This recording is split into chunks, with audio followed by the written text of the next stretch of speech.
Mendel, un guide touristique ici en Israël, il raconte qu'un jour, il a pris un groupe avec lui pour leur faire visiter Israël.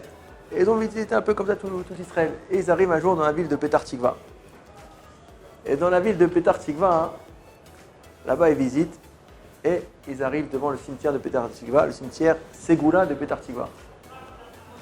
Ils rentrent dans le cimetière, ils voient à l'entrée du cimetière une tombe immense, très très grande, à l'entrée du cimetière, avec marqué dessus Brit Kruta la Sfataim, une alliance qui est scellée entre les lèvres. Et ils cherchent, ils regardent un petit peu le nom de ce tzaddik qui est enterré à l'entrée du cimetière. Ils voient qu'il n'y a pas de nom.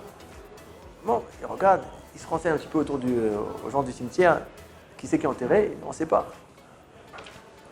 Et ils vont voir ceux d'Achevra Kadisha, ils demandent qui c'est qui est enterré ici à l'entrée du cimetière. Non, on ne sait pas, mais allez voir peut-être les anciens de la ville, peut-être eux ils vont vous dire.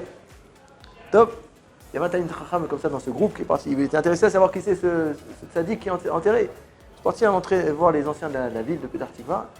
Et il lui dit je vais te raconter. Quand on est arrivé en Eretz Israël, on a créé la ville de Petar Tikva.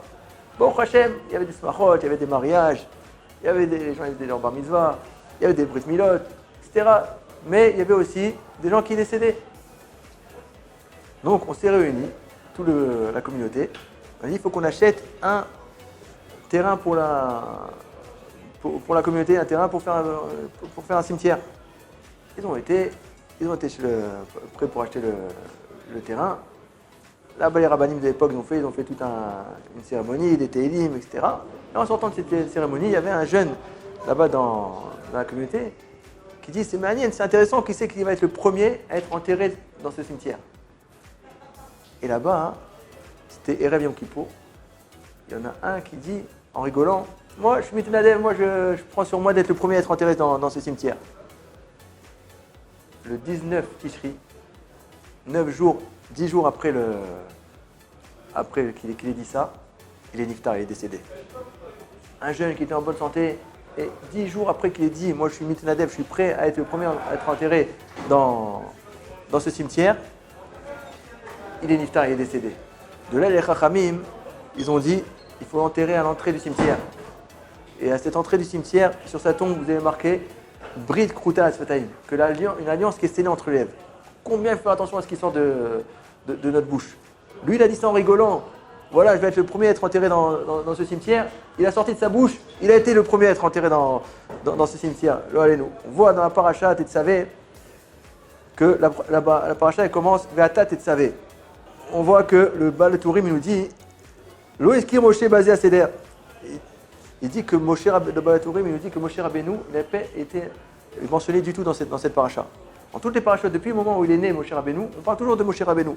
En plus de ça, on voit que la paracha ne commence pas comme les parachutes d'habitude, elle commence en général, c'est Vaïdaber Hashem El Moshe, Vaïdaber El Moshe, etc. Toujours, on parle à Moshe. Et là, on voit que dans cette paracha, Moshe Rabbeinu, il n'est pas du tout mentionné.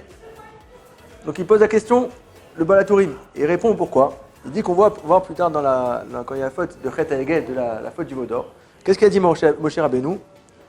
Ve'ata im tisa chatatam ve'im ain bechenina misifrecha asher katavta. On voit que voici que quoi? Que Moshe Rabbeinu, après la faute du veau d'or, il est parti voir Akadosh Baruch Hu, il lui a dit soit tu leur pardonnes, c'est bien, ou sinon efface-moi de ton sefer. Mais comment il dit? Misifrecha, de ton sefer, de ta Torah. On voit que quoi? On voit qu'à la fin, Akadosh Baruch Hu, il a pardonné les Bnei Israël de la faute du veau d'or.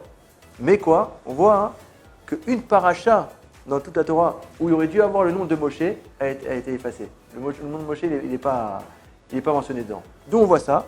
Il dit Misifrecha. Misifrecha, ça s'écrit Misefer Kaf. Kaf, c'est quoi? C'est 20 en hébreu. C'est le chiffre 20. Il dit tu m'as dit que soit tu pardonnes les Bnei Israël ou soit tu m'effaces de ton Sefer. C'est quoi ton Sefer? C'est le 20e Sefer, la 20e paracha en partant du début. Depuis Bereshit jusqu'à Tetzavé, il y a 20 parachutes. Le fait que Moshe Rabbeinu est sorti, efface-moi de ton 20e Sefer, de ta 20e paracha, alors automatiquement, que le Baruch était obligé d'effacer le nom de Moshe Rabbeinu dans cette paracha. On voit de là combien c'est important, Brit Kokuta Asfataim, combien c'est important de faire attention à ce qui sort de notre bouche. Si on s'habitue à dire des bonnes choses de notre bouche, alors on crée une réalité. Alors, Béat Hashem, que Hashem nous aide à toujours sortir des bonnes brachot de nos bouches afin qu'elles se réalisent. Béat Hashem. Amen.